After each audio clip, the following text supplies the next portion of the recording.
Many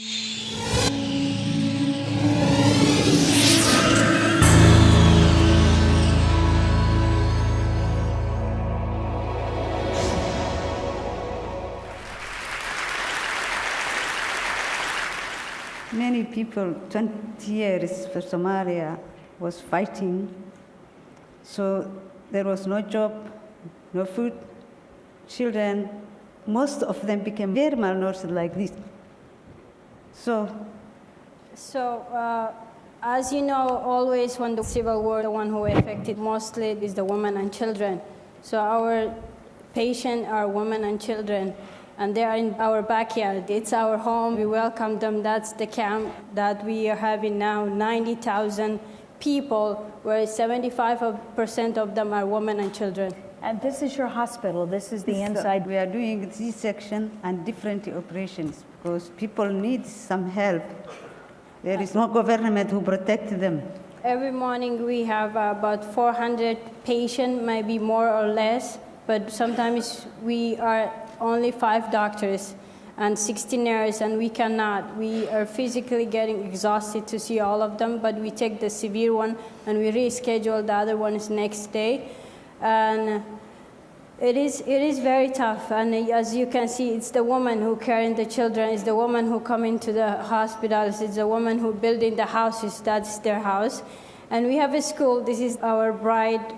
We opened last 2 years, elementary school, where we have 850 children, and majority are women and girls.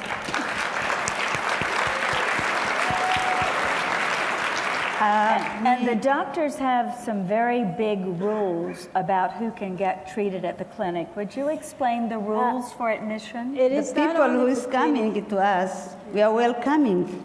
We are sharing with them whatever we have. But there is only 2 rules. First rule, there is no clan distinction and political division in Somali society. Who make that thing we throw out. The second, no man can beat his wife. If he beat, we will put in jail, and we will call the eldest people till they identified his case. We never release him. That is our 2 rules.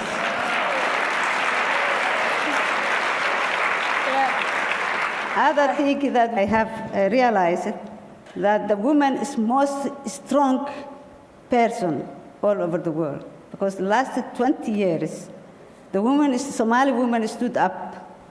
They were the leaders, and we are the leaders of our community and the hope of our future generation. We are not just helpless and the victims of the civil war. We can reconcile, we can do everything.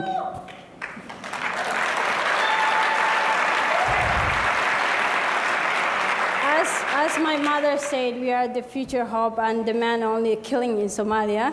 So we came up with these 2 rules in the camp, where it's 90,000 people. You have to come up with some rule, or it's going to be some fight. So there's no clan and division, and no man can beat his wife.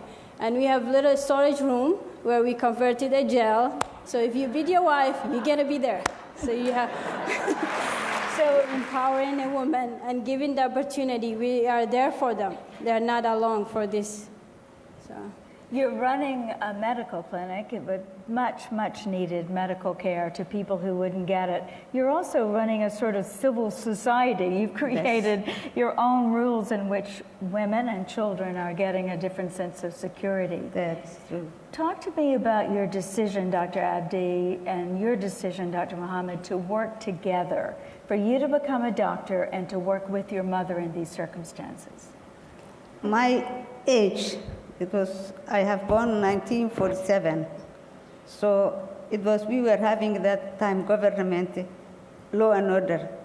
But one day I went to the hospital, my mother was sick, and I saw the hospital, how they treating the doctors, how they are committed to help the sick people.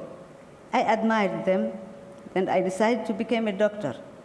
My mother died, unfortunately, when I was in 12 years. Then my father allowed me to proceed my hope.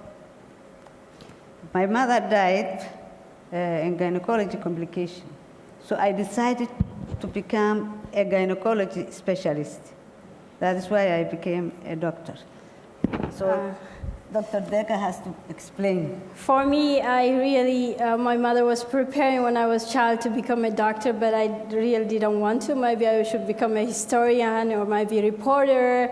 I loved it, but it didn't work. When the war broke out, civil war, I saw how my mother is helping and how she really needs the help and how the care is essential to the woman to be a woman doctor in Somalia and help the women and children.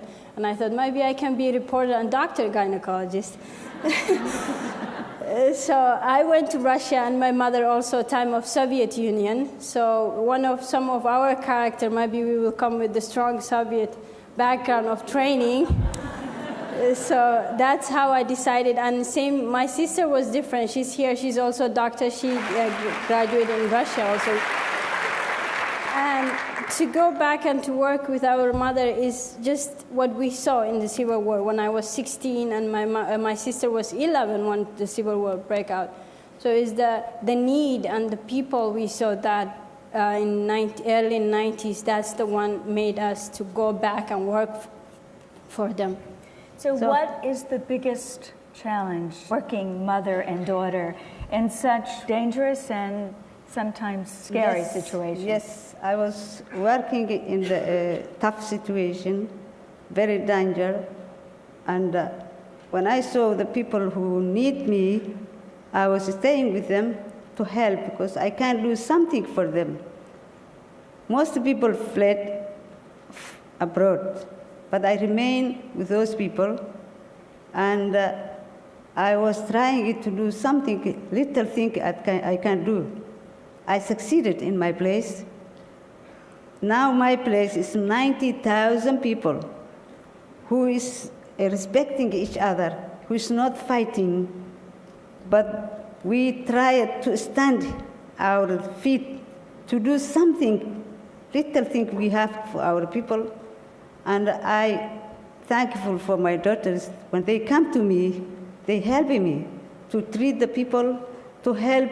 They do everything for they have done what I desire to do for them.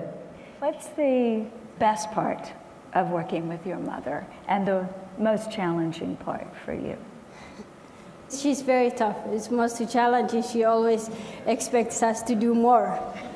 And really, when you think you cannot do it, she will push you, and I can do it. That's the best part. She shows us, trains us how to do and to be a better person and do long hours and surgery and 300 patients per day, 10, 20 surgery, and still you have to manage the camp. That's how she trains us. It's not, it is not like beautiful office here, 20 patients, you're tired. You see 300 patients, 20 surgery, and 90,000 people to manage. But you do it for good reason. Thank you. Thank you. Wait. Thank you. Thank you. Thank you.